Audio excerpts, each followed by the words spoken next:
Alright, welcome back to the model field.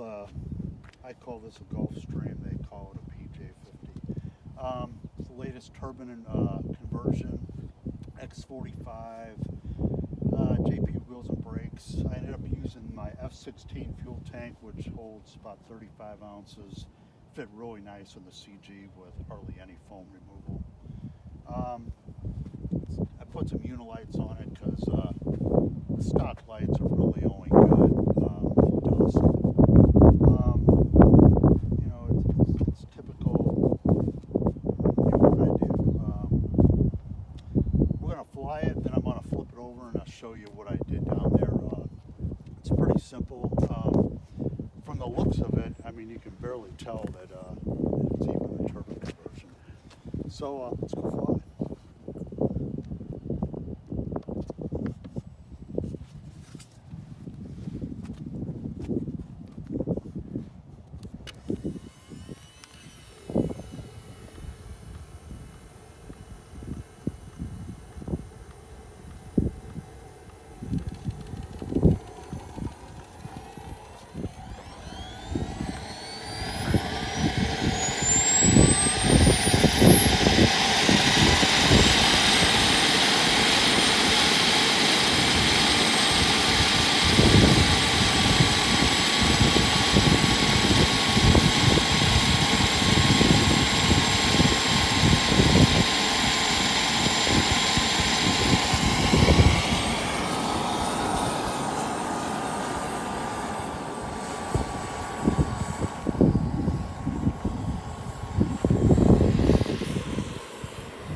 Or so, and I liked it, so took a gamble and tried to convert it, and it turned out pretty good. I'll flip over the bottom here to show you what I got. Because from the looks of it, you really can't tell it's even a turbine. And I eventually might stick some dummy ducted fan rotors on the inside. But other than that, well, it's great. Weighs 8.5 pounds dry, which is exactly what the EDF weighs, and takeoff is somewhere in the 10-pound range. And you really don't have to be into the power in this thing. It's a pretty sleek model.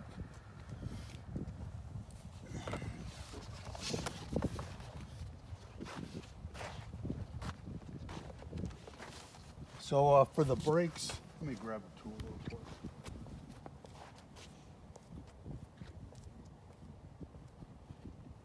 For the brakes, I just put them on the outboard wheels, and it worked out pretty good because the Freewing wheels are just a little bit smaller in diameter, so they're just basically cosmetic.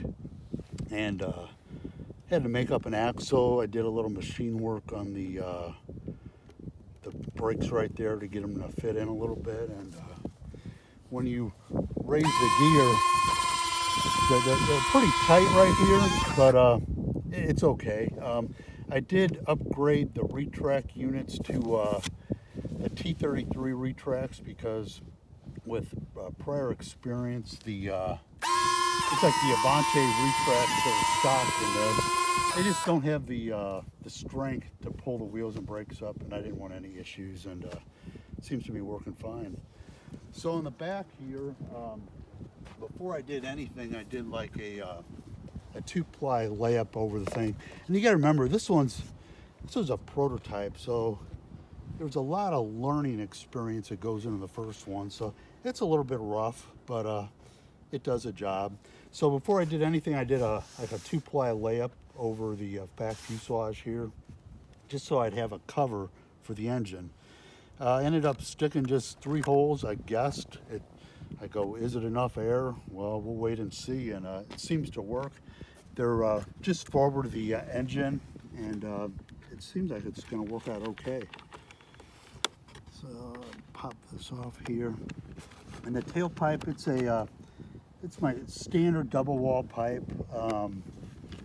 I just had to kind of cosmetically taper it to fit the fuselage, because my whole goal in this thing was to really not even be able to tell it had a turbine back here. I didn't want an ugly engine sticking out or anything, but it seems to be working pretty good. That was its second flight, and it's pretty early in the morning, so the sun's bad. We're trying to beat the wind. It did take a little bit heat on the back there after my first engine run, so I just put a little piece of tape there, and control it, to monitor it. So the hardest part of this thing was locating the rails, because normally I go off the existing EDF mounts. Well, I didn't have that, so what I ended up doing is I didn't know what type of down thrust either, so I went with 1 degree of down thrust off of the center line of the engine, and it seems to be fine. It really is not changing any trim with power settings. I just you know, it's a little rough because, you know, there was a lot of learning curves involved in this. If I ever do it again, I'm going to make up a fixture so I can route this out and locate the engine mounts a little bit more accurately. Once again, you know, it's the standard double wall pipe. Looks like it's going to work out pretty good. That was its second flight. And, you know, I don't know what else to say. It's pretty simple. The hardest part is getting the rails in for the engine, and there is a pretty much substantial amount of foam you've got to remove back here, but yeah, I think it's going to work out good. Let me show you up front.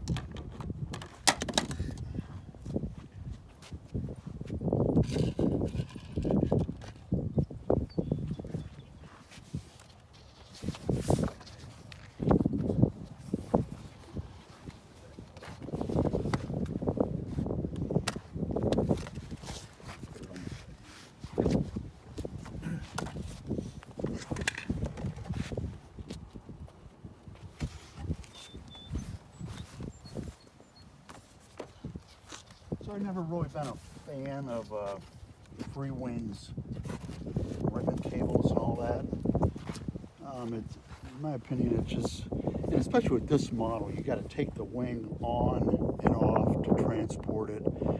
And I just didn't want to be plugging those ribbon wires into the blue boards, which I eliminate the blue boards. So I just went with these locking connectors for everything. So when you pull the wing off, you just got to undo these. So each wing's got a 3 and a 2, you know, ailerons, flaps, and gear. Then I got the unilights and brakes on a separate one. So I got one of these for each wing, and it's working out real good. I did that on the EDF. That way, just stay away from the blue boards if you can. Other than that, all the batteries up front. It did take a couple ounces of lead, which is no big thing. Got an AG63 for the brakes, and they work really good. Unilight controllers over here. Go with the Castle BEC as normal, regulated down to about 5.1, and typical MAP 2-ounce UAT. And there's a lot of room up front. You know, I just like to keep this area clear over here for all the connections, so you're not fumbling around a lot of stuff. All right, that's about it. Thanks for watching.